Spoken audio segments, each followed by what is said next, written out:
Hello, everyone. Hello, hello. Hey, everyone.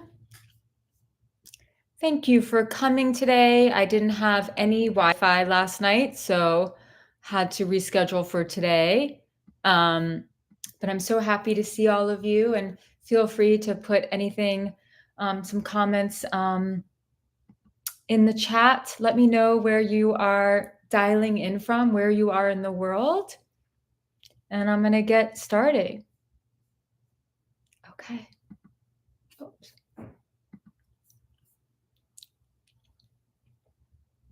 Yes.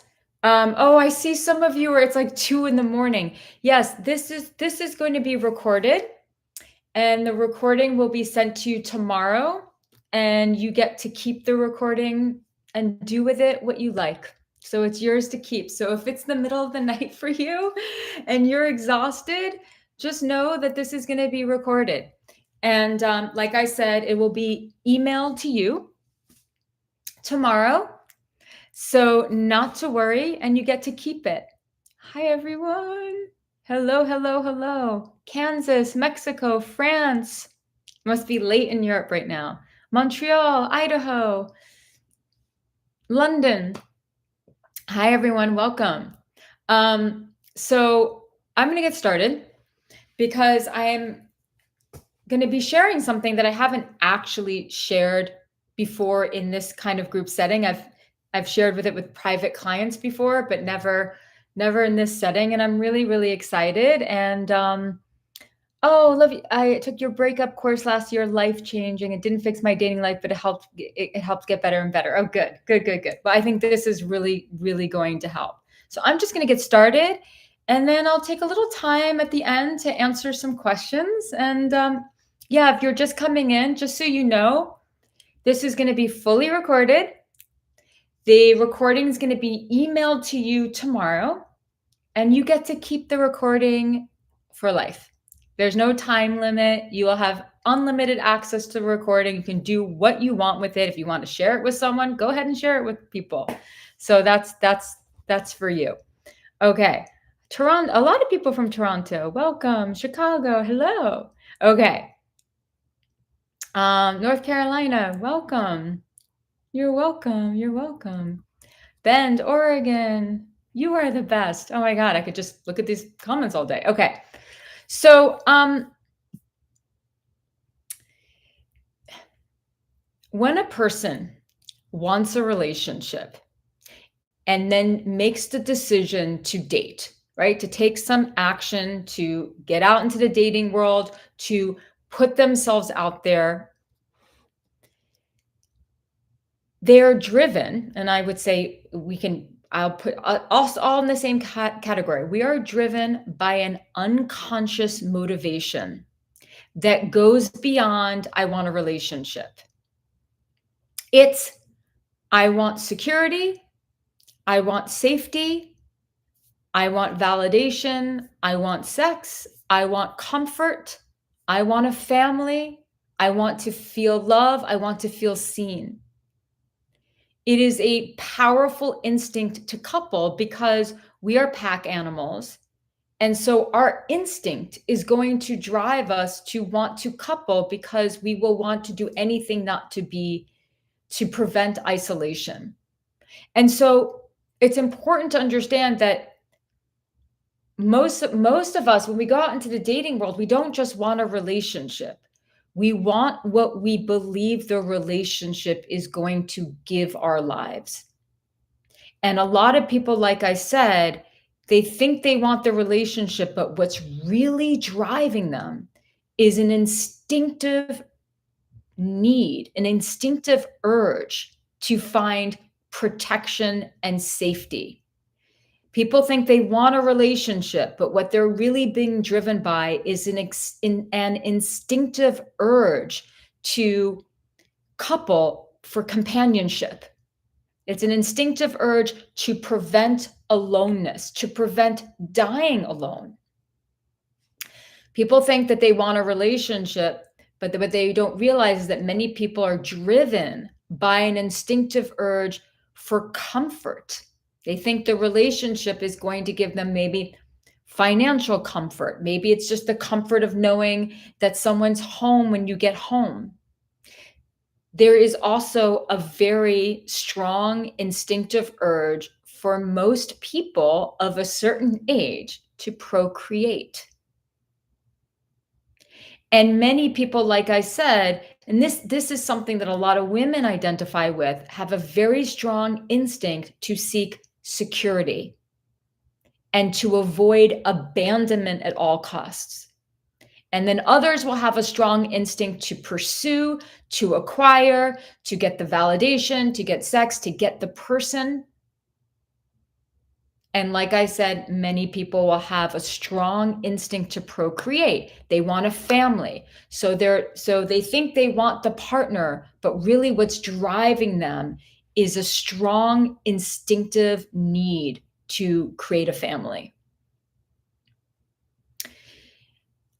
What's tricky is that our instinct as human beings is to also seek out the familiar. We are instinctively drawn to, magnetized to, attracted to, drawn to the familiar,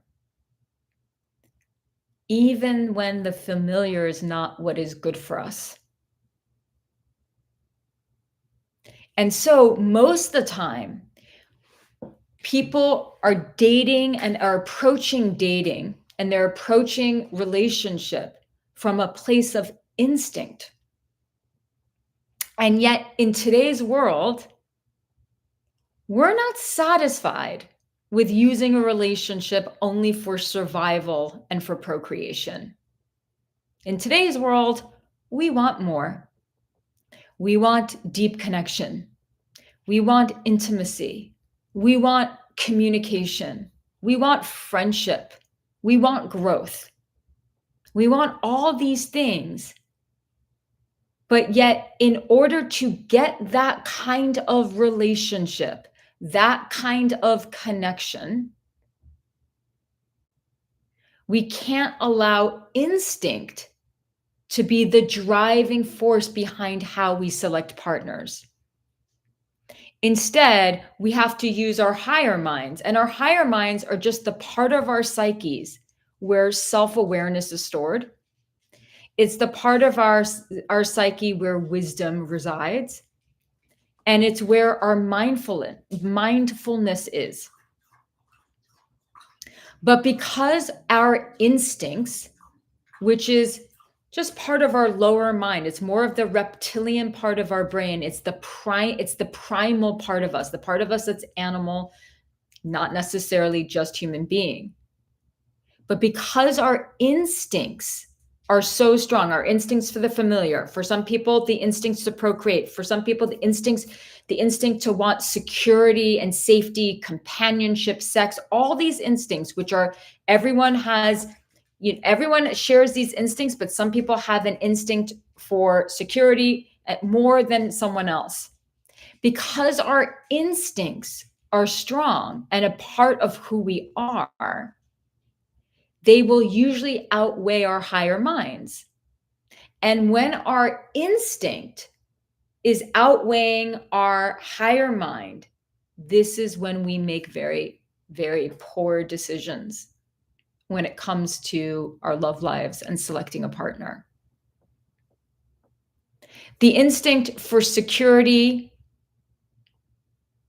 for companionship, for validation, and to attach. We have an instinct. You have to understand, with all this talk about attachment styles, we have on an instinctive primal level a strong instinct to attach, because we are, like I said, we are pack animals.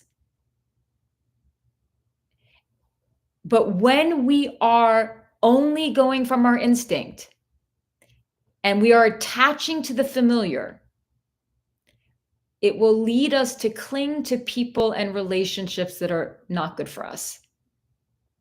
In fact, instinct is what will drive us into the arms of the familiar. even when the familiar is actually a representation of a parent with whom we had a very difficult relationship. Or it'll drive us into the arms of the familiar when the familiar is representative of a childhood dynamic in which we did not feel loved or safe. And so this concept of choosing wisely, this concept of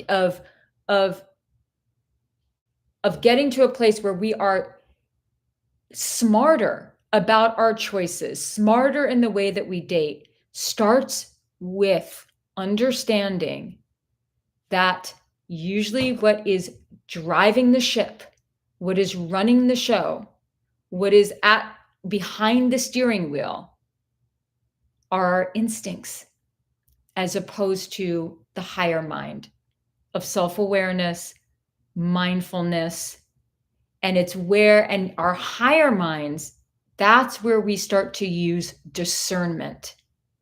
Because our instinct, that instinct will just make us do it. And then we're not even thinking it through. Our instincts do not have logic. Instincts do not have self-awareness. Instincts do not have mindfulness. Instincts do not have discernment. Instincts are not about self-worth.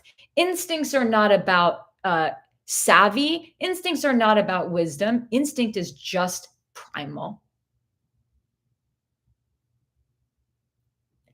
And most of us are operating from this place. Another thing that we do, in addition to allowing our instincts to run the show when it comes to dating, love, relationships, all of that, is that we chase feelings. You see,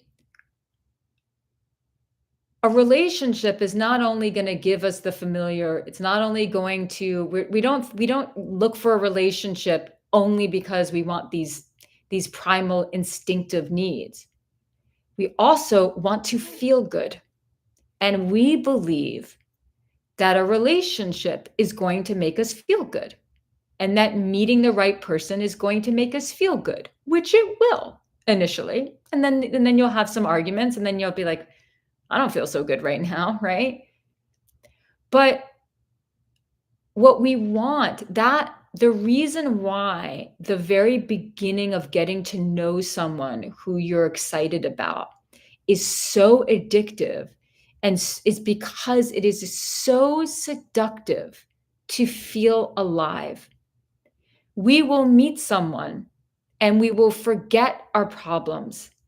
We will meet someone and we will forget our anxiety, temporarily. We will meet someone who we're really excited about and they're really excited about us, and we will forget our depression. We will forget everything because what we will feel is aliveness. We'll forget our boredom. We will forget how we don't feel like we have a lot of purpose in life, or we feel stuck in life. We will forget our problems. And what we will be reminded of when we meet that person with whom we feel very connected to, and they feel that way with us, and it's the very beginning, we might feel so incredibly connected to ourselves and to life in a way that we've been craving for so long, and we did not know how to find it or experience it. And when we are in the midst, and this is just human behavior, when we are in the midst of all this incredible feelings and seduction, we'll ignore all the red flags that perhaps indicate that we're fundamentally incompatible. And we think, but I really like them, or I'm really attracted to them. And of course, we need to like someone. If we don't like them, why would we even pursue anything with them? But liking someone is not enough. Sure, like I said, it inspires us to learn more about them, but choosing a person based on like and attraction is for teenagers. Because when we're committed to someone and maybe we're married to them, guess what? There are going to be times where you do not like each other.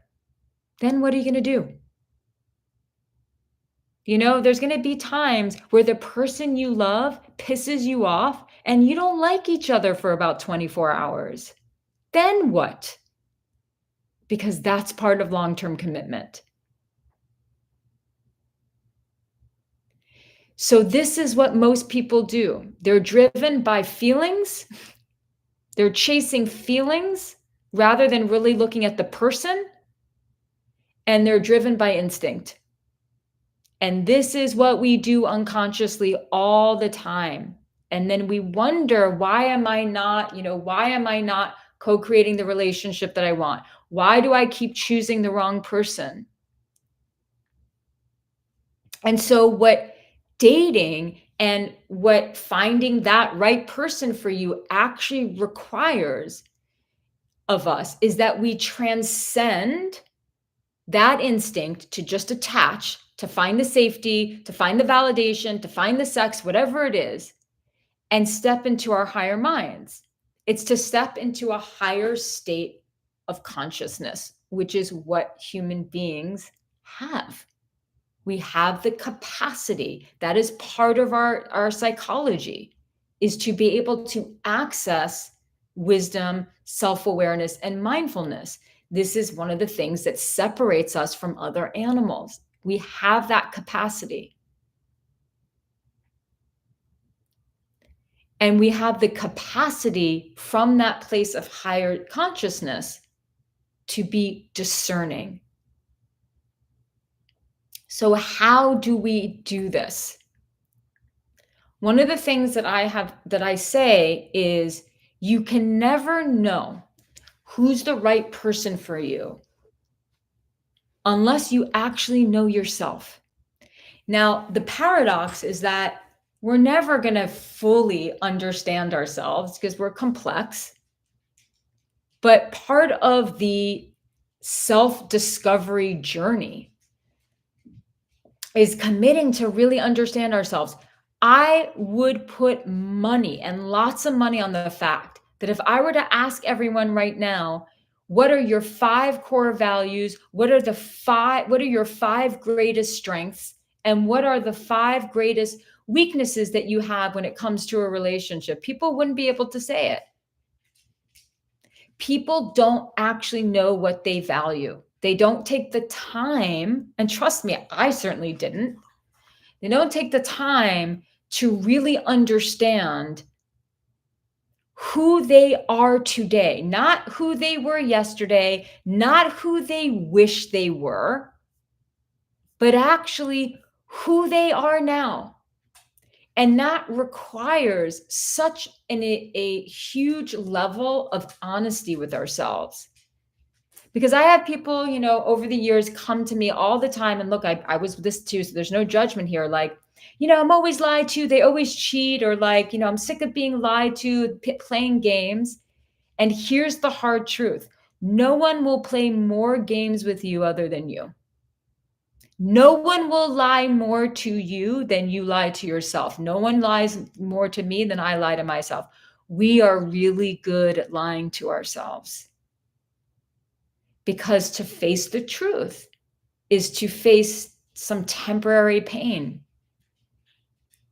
And we have to be really honest, but we have to be really honest with ourselves. Who am I today? What values really define me today? What are my greatest strengths? Because people can easily say how they're weak, but they can't say like what their greatest strengths are. You have to know what you bring to the table. You have to be able to honor that. If you can't, and there's a self-worth issue, then that's your work. But you have to know what you bring to the table, and you have to know the ways in which you could easily sabotage a relationship. You need to know how, because everyone has an insecurity. Everyone has an insecurity. You need to know how your insecurity has the potential to completely ruin a relationship. And we need to know that about ourselves. And we need to understand our psychology. We have to understand what we've been through, the miles that we have walked, the places and the things that we feel most vulnerable about. If we don't understand ourselves in that way, there is no way that you know who is the right person for you. Your instinct might tell you who the right person for you is. A rom-com might tell you who the right person is for you. But that's not actually what's going to get you your person. So it requires you to understand who you are today, not who you wish you are.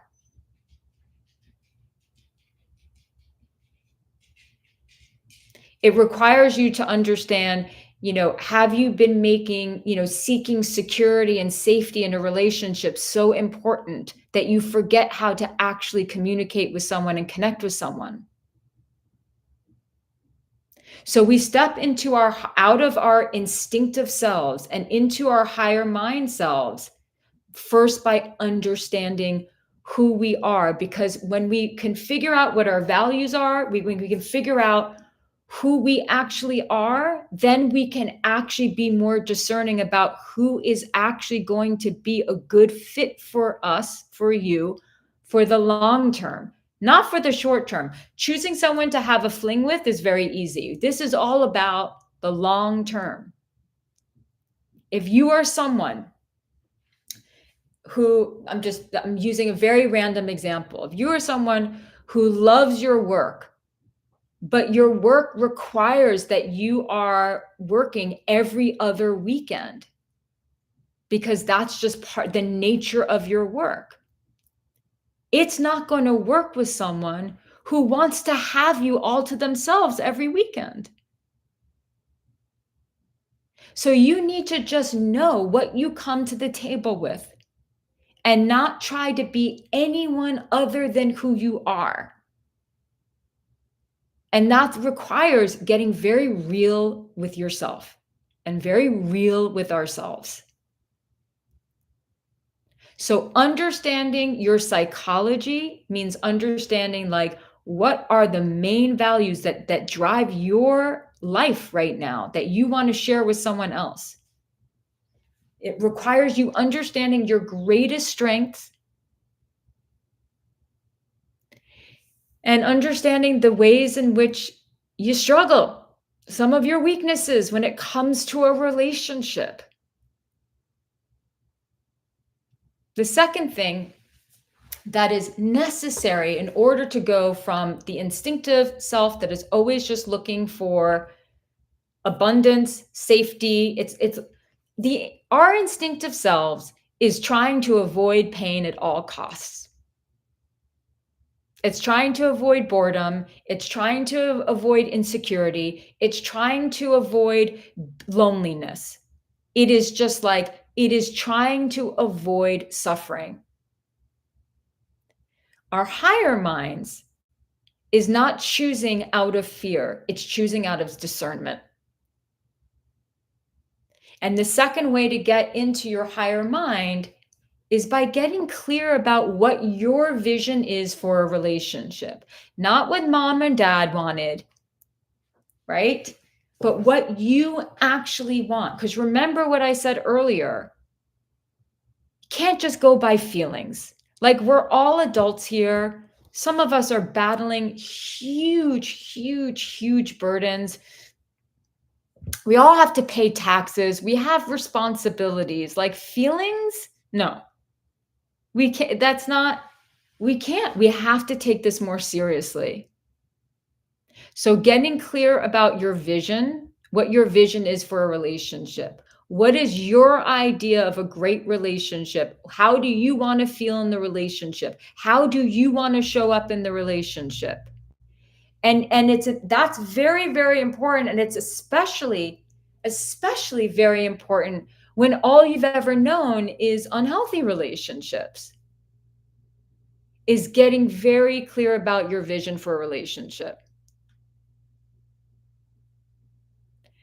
And then the next one, which is what I really covered already, is this idea of starting to really get honest with yourself. Because maybe the person or the people in the past you've really wanted, maybe they're the people who are not actually good for you.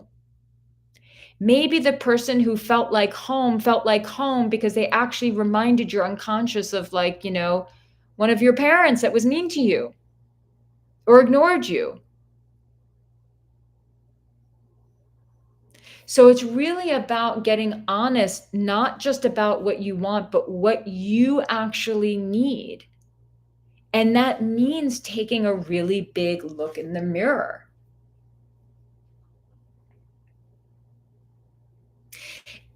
And what I will say is, just based on some comments that I saw, is like, you know what? Sometimes a relationship won't work. It just doesn't work. Sometimes we mess it up. Sometimes they mess it up. Oftentimes it's just a combination of the two.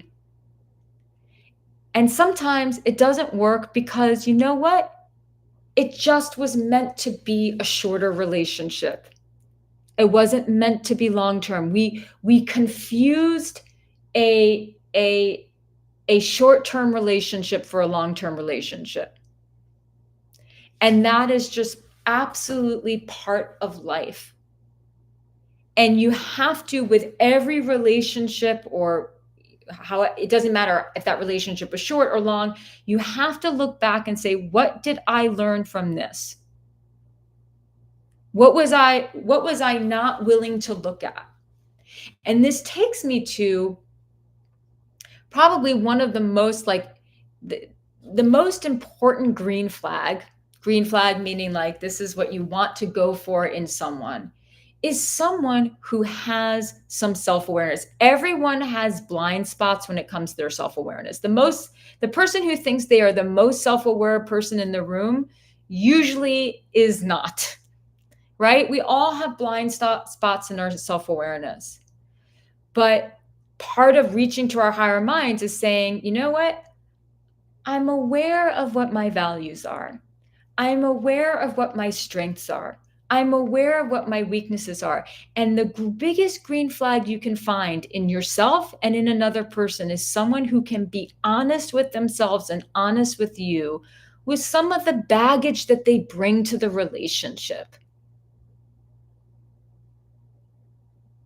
And because in that is a level of accountability, and it's a level of someone, it reveals that someone has the capacity to self-reflect.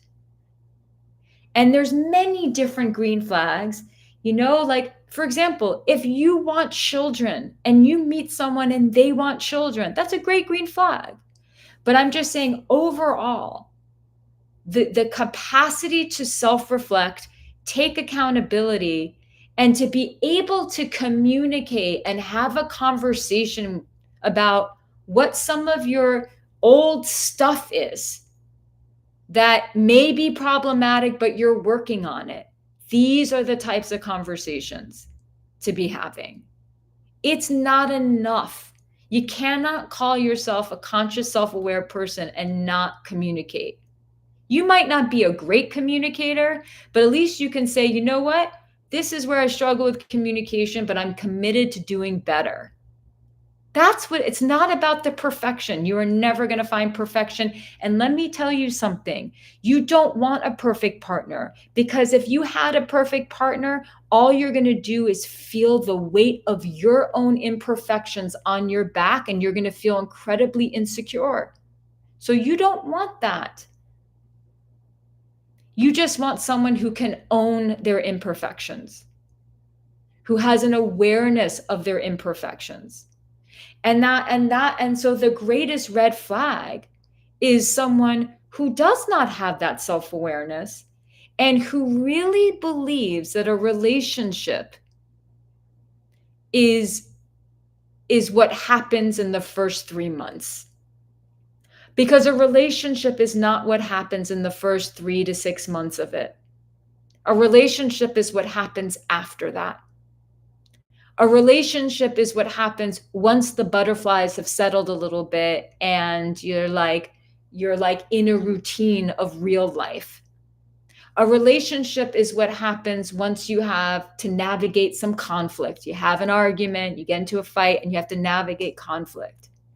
That's when a relationship begins. But there are people, a lot of people, and this who have an incredible naivete when it comes to relationships, and they think that a relationship is what happens during the honeymoon phase.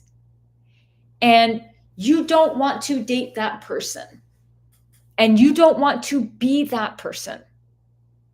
And this is a big part of chasing feelings versus chasing the person or chasing, you don't want to chase people. I'm using that more metaphorically. This is what I mean by chasing feelings versus chasing the reality of what a relationship really is and what it really is not.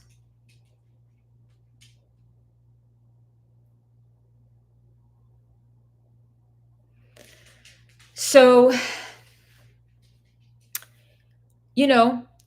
that's what's really incredibly important. Of course, there are, I've said this before, this is not new information unless you're new to my work. There's other red flags. It is a red flag. They don't want kids. You want kids. That's a big deal. There's other red flags, like if people are violent in any way, manipulative in any way. I mean, these are the kind of low-hanging, obvious red flags. But the ones that are not quite so obvious is not having a shared agreement over what makes a good relationship.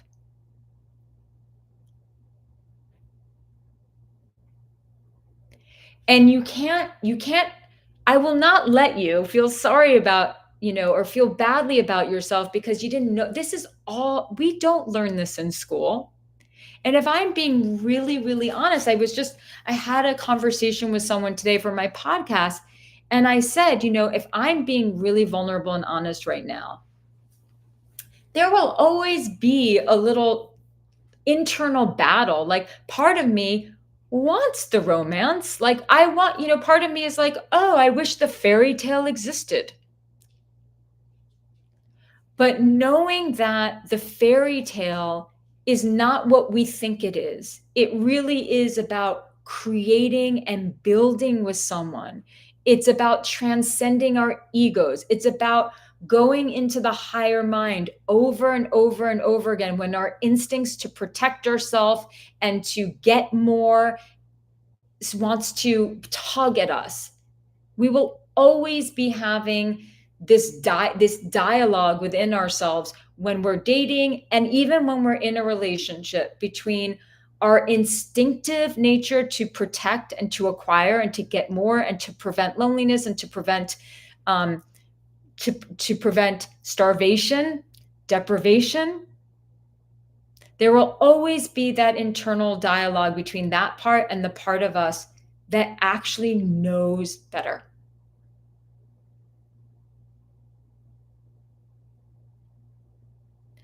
And so this is what it's all about.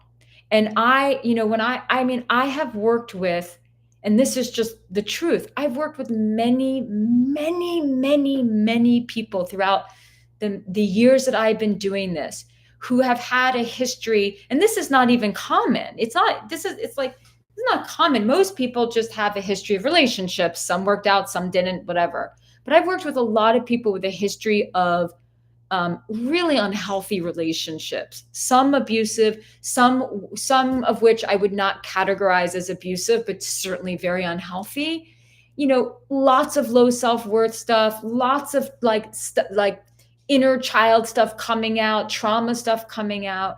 And I've helped them, lots of times when they've been in relationships with cheating and infidelity, all these things. And I've helped them completely change the way that they approach love and relationship. And it began with looking inward and seeing the ways that their instincts were driving the ship.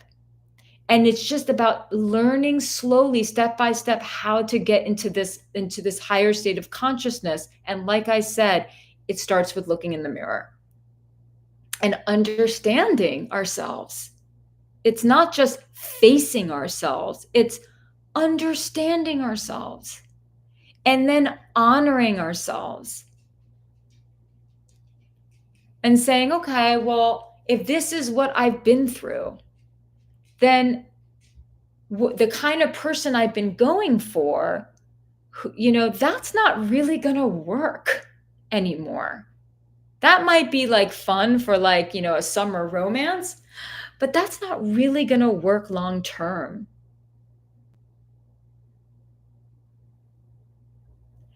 And not to mention the fact that when we're driven by instinct, we will we will choose to be with partners who are not right for us because we're so afraid to be alone. When we're driven by instinct, our need to be loved overrides our self-love. When we're driven by instinct, we are driven basically by fear. And we can sense that in someone. And we can sense that in ourselves because that's when we become insatiable. That's when we become impatient. That's when we become fearful. That's when we become insecure. That's when we become desperate. And I know that desperate is sort of like a taboo word, but we've all been desperate before. Let's face it. And so, one of the things that you can reflect on is, what are the feelings you've been chasing? What instinct is particularly powerful in you that, if you were to be honest with yourself, has been sort of driving your decisions?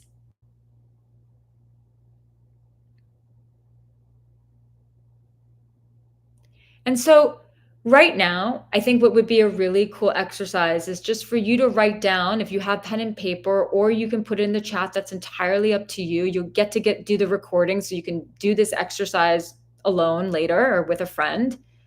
What are your top values? What are your top 3 to 5 values that are truly important to you?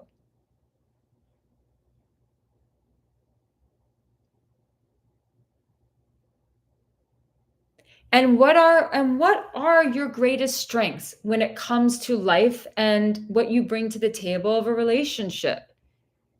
And if you're feeling really stuck there, join the club. But this is very important because you have to know what you bring to the table, and you have to know that you have something that you bring to the table.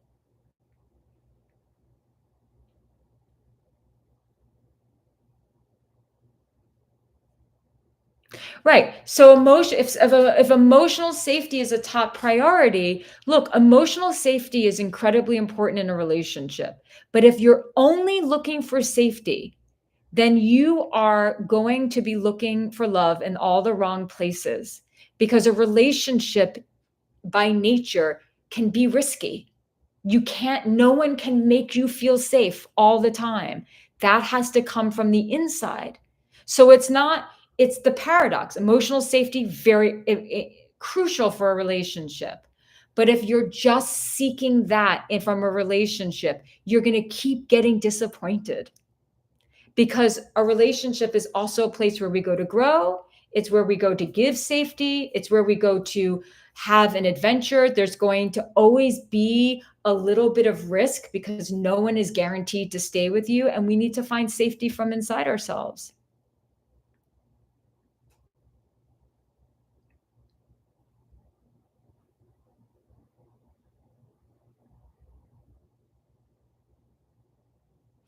And then,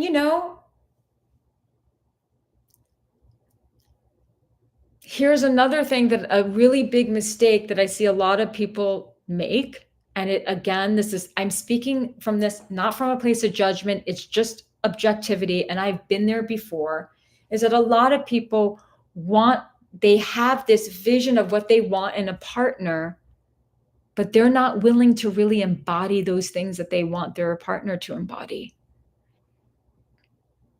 If you want the loyalty, if you want the communication, where do you need to work on your own communication?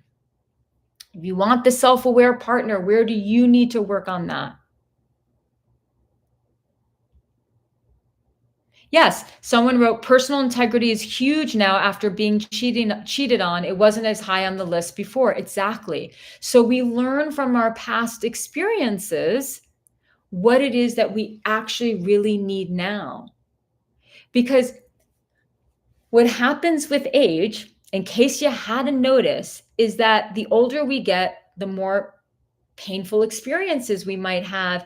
But those experiences are meant to make us smarter. They're meant to be like, you know what? I never thought integrity was something that I should look for. Now it is a non negotiable for me. And so slowly, little by little, what starts to replace the, oh, they need to look like this, they need to be this height, all this superficial stuff, slowly what starts to go in its place are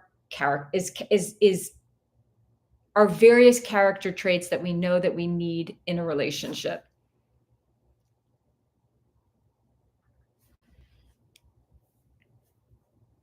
I'm just looking through the chat. I want to answer a few questions. If you have some questions, I'll answer a couple and just throw them in the chat.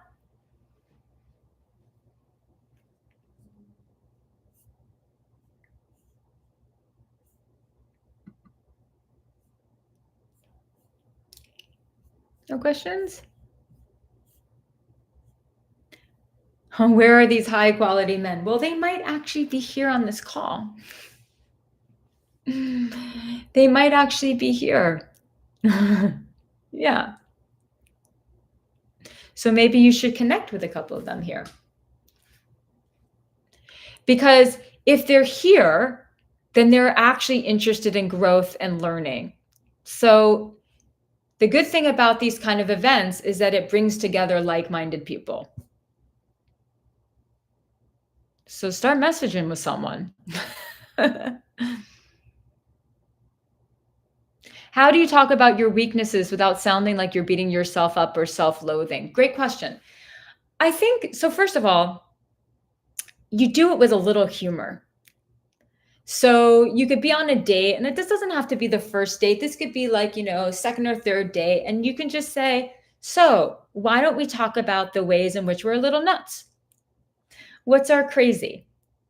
And do it with a little bit of, instead of you're just sharing that, propose that, you share it with each other.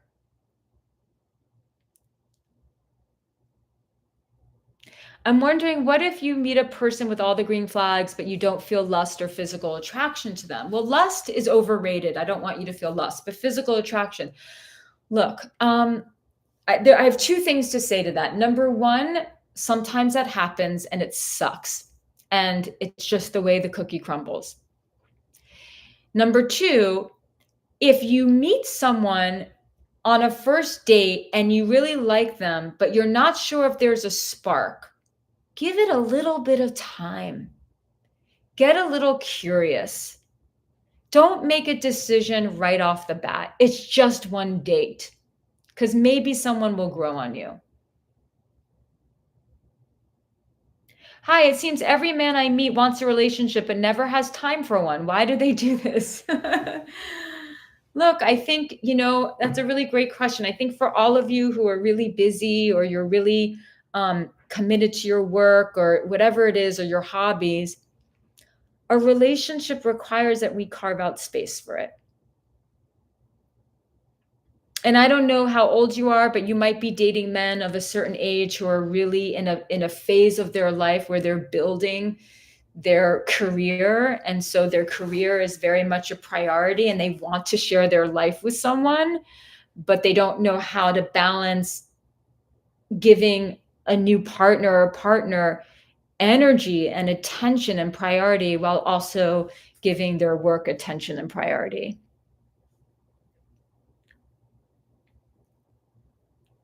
How do I know when I'm ready to start dating? I'm on the journey of learning what I want and who I am. You know, you know you're ready to start dating when you understand that there is no the one, that that there's no perfect person out there who's going to complete you. You know you're ready to start dating when you recognize and understand that that a relationship is not a relationship is what happens after the butterflies settle a little bit. You're ready for a relationship when you're ready to be honest about who you are. So I say go ahead, go for it. How do you protect yourself from manipulation and not be afraid to be vulnerable about your weaknesses at the same time? Well, I mean, the rule of thumb is go slow. We live in an age today. I was just having a conversation with someone today that, we live in an age because of technology. Everything is so fast. We expect a text right back from someone. We expect like the second date to be made right away.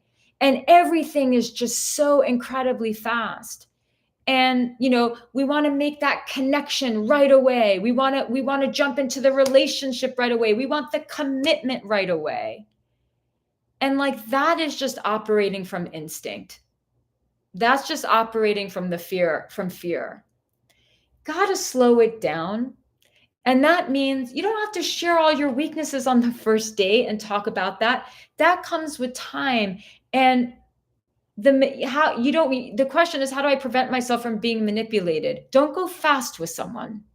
Get to know them, get to know their character, because it's a delicate balance between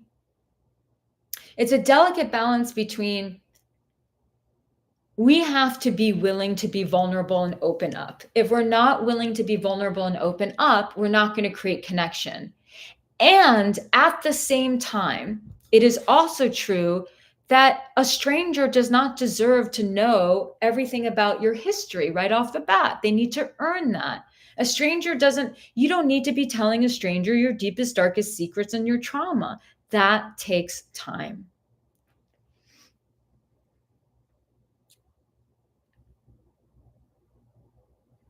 How to communicate that you like communication, you like it early and often without sounding like a control freak or needy. Well, are you asking for the communication like, reach out to me, tell me that you like me, reassure me? Because that's reading to me like you want the reassurance right away. And I think that what you need to just say is like, I like things to be very direct and honest. And I like consistency. I will always be consistent with you. That's what I like from someone else. And that's how I would put it.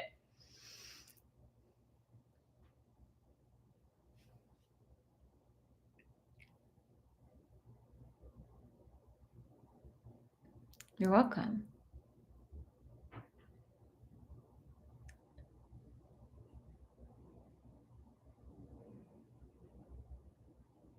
I like what you're saying about patience and operating on instinct. I've definitely acted fast because of instinct, and it's likely caused issues. What is your timeline of going slow? So, I don't particularly have a timeline, but what I will say is this. A lot of people will get, this was a tip that I got today from someone that I thought was really great. Someone who's going to be on my podcast soon, so you'll listen to that. A lot of people will like someone on a first date and they'll stretch that first date into like 12 hours. Don't do it. Keep your dates shorter. Make it so that you both want more. Don't have, a month-long relationship inside of one date or inside of 1 week. Make your dates shorter. Don't play house with a stranger, because a lot of people, there'll be this false sense of intimacy. Oh, I feel so connected. then they start to have sleepovers or they're having these long dates and it feels like a relationship, but it's not because you're still strangers.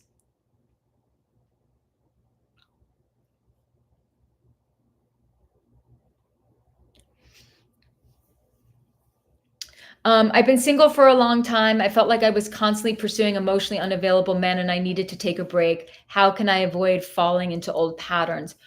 Well, so one thing that I made a very, very last minute decision to do a very inexpensive 5-week live course with me called Choose Yourself. And that it's very specifically for people who are constantly chasing and not choosing themselves and they don't have those boundaries yet, and then they're navigating the dating world and love from such a place of instinct and low self-worth. And so I wanted to create a course for that. No pressure, but if you're interested, the link is in the on the homepage of this. I can also, and I will send an email out to everyone tomorrow, but the course is called Choose Yourself and it's 5 weeks like live with me. It starts this month and it's totally recorded and you get to keep the recordings, no problem. But it's a process. It's like if you're constantly chasing unavailable people, then the pattern is not really choosing yourself. Instead, you're operating from a place of fear and low self-worth. So it's a process of really starting to understand your psychology and learning how to meet your needs. That's a big one, and yeah, need to sign up for this course immediately. LOL. Danny, that's Danny's my sister. Are you able to put that in the chat by any chance? Yes, she just did. There you go. Choose yourself. Make sure, if you're interested, make sure you read through all the instructions because there's 2 different ways to join it. And one is like even cheaper. So just make sure, like a lot of people, when they do this, they just read through it all. It's starting this month. It's fully recorded if you can't join live. It is very specific. The course is called Choose Yourself, How to Date from a Place of High Self-Worth, Security, and Wisdom.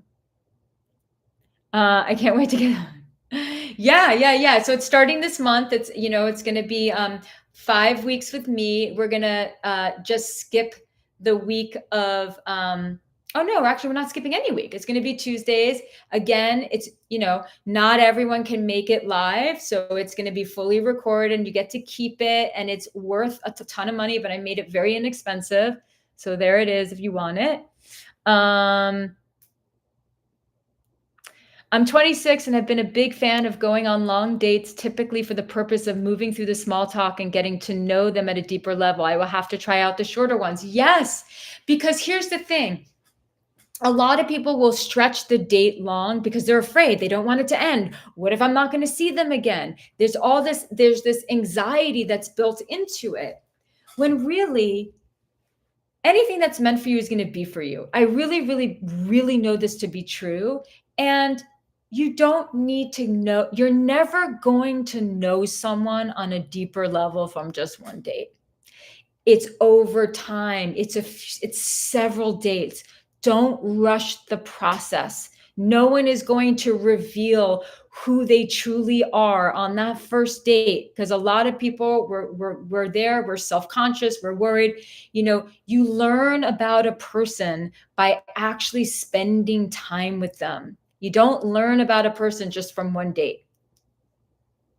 Yes, if you're in the conscious woman, exactly, it is free to you. So you have the choice to join the conscious woman or to buy it a la carte. So if you are part of the conscious woman, do not buy this. Yes.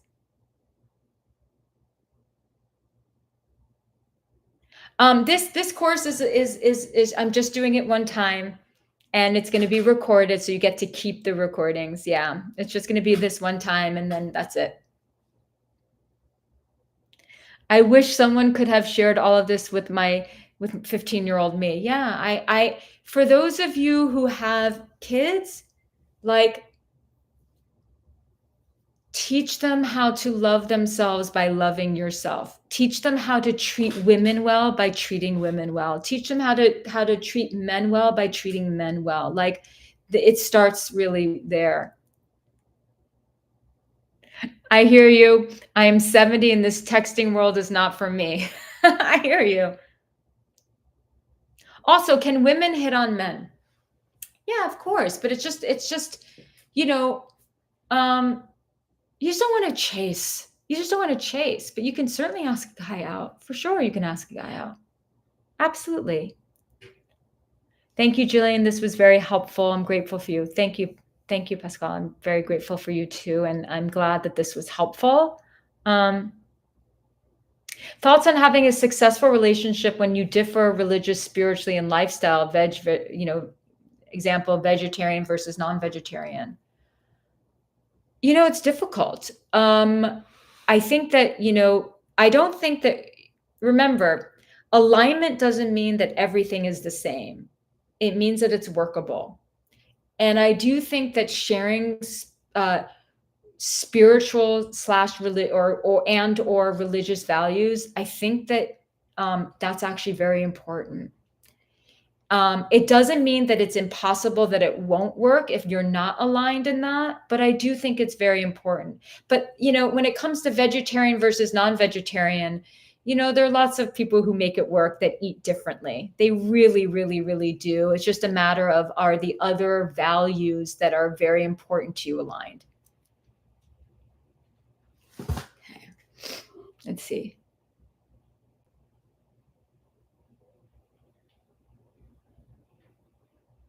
I'm 42 with a narcissistic abuser, 8 years, working with lawyer to evict. Good.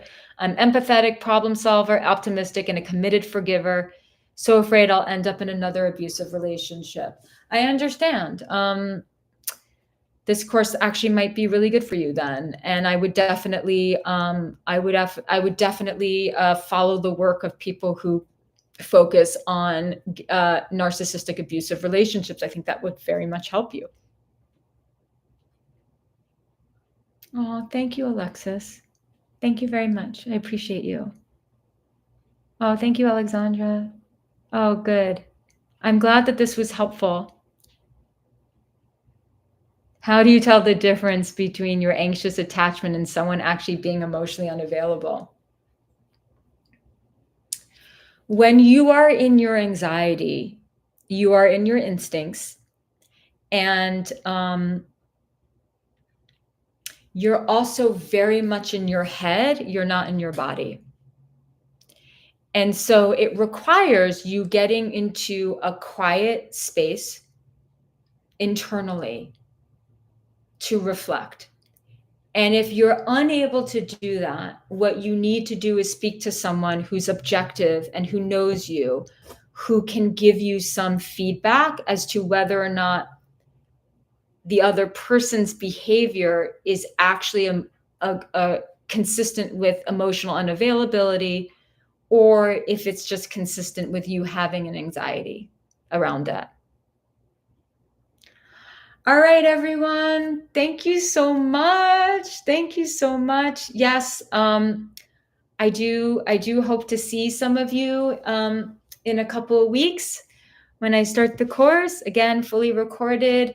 Just so you know, this is going to be sent to you tomorrow. This recording, you get to keep it. You can share it with friends. You can, whatever you want to do with it, you can do with it. And I'm grateful for all of you. Thank you for being here. And maybe I'll see you again soon. Thanks, everyone. And thank you, Danny, to my amazing assistant, for helping. Thanks, everyone. Appreciate you. Thank you.